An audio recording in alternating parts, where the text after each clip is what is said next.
back, everyone. I hope you had a fantastic Thanksgiving and that you are ready to move into week 7 and 8. We only have 2 more weeks. So week 7, how to move into action. Soren Kierkegaard, a philosopher, suggests that life can only be understood backwards, but it must be lived forwards. It can only be understood backwards through reflection. So as coaches and leaders, we need to create space for reflection. And we do that with Bungay Stanier's learning question. He suggests several options for it. What have you learned since last we met? Or, what are you most proud of in that project? Or, what's the one big thing for you that you will remember about that? Notice that this is the close loop, the second of the bookends. The first bookend was, what's on your mind? And we ask that when our colleague first comes to us and wants information or help. And then the closing the loop is, what was most useful to you? Key here is to listen to our colleague, not be constructing our own response, but actually listening to the words, the ideas, and acknowledging that we understand what he or she intends. Our strategy this week is overcoming resistance. Very similar steps to sharing bad news. Once again, we're going to set our intention to build rapport or to listen carefully. The second step is to listen to positive intention behind the behavior or the words, what we see them doing. We need to look for what it is that they intended to do, recognizing that one of our presuppositions is that everyone does the best that they can with the options that they have available. So what's that positive intention? And then we need to validate the other's right to see the world the way they do. Not to judge, not to ask for justification, just to say, I believe you. We don't have to agree, we just say, I believe you. And then we want to help our client build new options to achieve that desired future. We do that through reframing, having the person come up with 3 options at least, so that the person, our client, has choices. And using the well-formed outcome, we want to ask high-quality questions.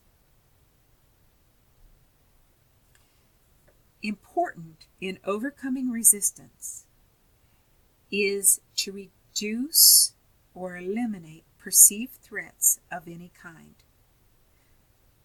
Our client or the person that we're talking with may feel like they could lose identity by doing what we're suggesting, or perhaps that they'll lose turf and they need to defend that at all costs. Maybe they're defending their power and they prefer to have a power differential between you and them. So whatever it is, we need first to be sure that their perception of loss of threat is eliminated or reduced as much as possible. Then we can continue with the questions that we want to ask.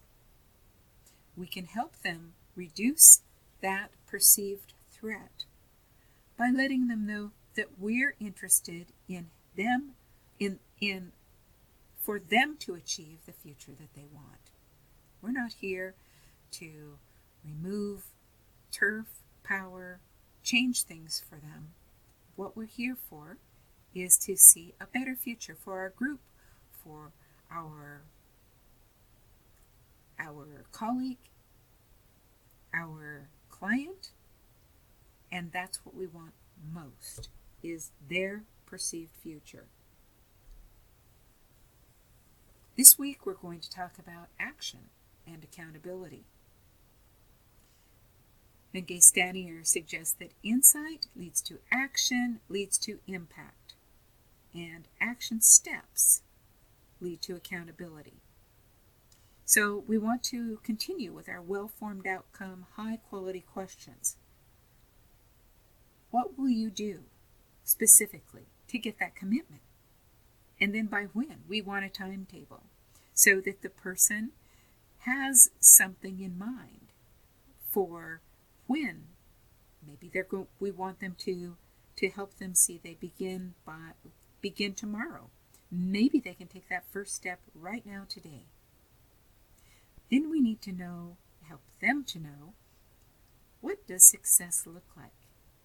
And it's not what it looks like to us. What does it look like to them?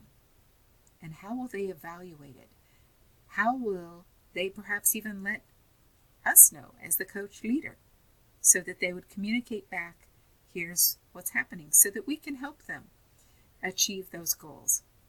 We also want to be sure that we check in with how well this is a good fit for them by asking consequences questions. What is the price you will pay if it does not get done? And actually, what happens, what might be the cost if it does get done? What do you have to give up? Remember that every yes is bounded by no. And so we need to ask those high quality questions to help them understand that it's right for them and to help them commit to doing the thing that they say that they're making a decision to do, so that they hold themselves accountable. All right, that leads us into our final projects. We've got one this week, coaching in pairs, and everyone will be doing that. And remember that the coaching in pairs we're going to be doing via Zoom so that we can record it. We'll transcribe, although it doesn't have to be word for word, the project, and be looking for what's working. We're going to have about 15 minutes that we'll be coaching, and then about 10 minutes that will be feedback from our client. So each of us will participate as coach and as client, and this is the big project that'll be due this week, December 6th. And then next week, we're going to have our coaching script fair. We're going to take the same questions that we're using in the well-formed outcome, and we're going to then adapt them to a specific content that's of interest to us. And so, for example, if you are an advisor and you want to adapt your script, your well-formed outcome questions to counseling, to advising students and questions you might ask, then tell us when you post your script for the script fair that this is an advising, these are questions you're going to be using in an advisement. You're advising freshmen and sophomores, and that you typically would be sitting with this individual for about 20 minutes, and this is the initial advisement, or whatever it is, so that you set it up so that we understand how you're going to use it and how we should view it. And then we'll give you feedback. Everyone will submit a reflection paper on the week, and the graduate students will submit a graduate student's perspectives project. Not a paper, this is a project. So please take a look at the project so that you set it up in a way that will become a reference for you. So this week, week 7, we're going to be talking, we're going to submit in the coaching in pairs, and we're going to be talking about taking action. All right, let's get to it. Thank you, and here we are, week 7.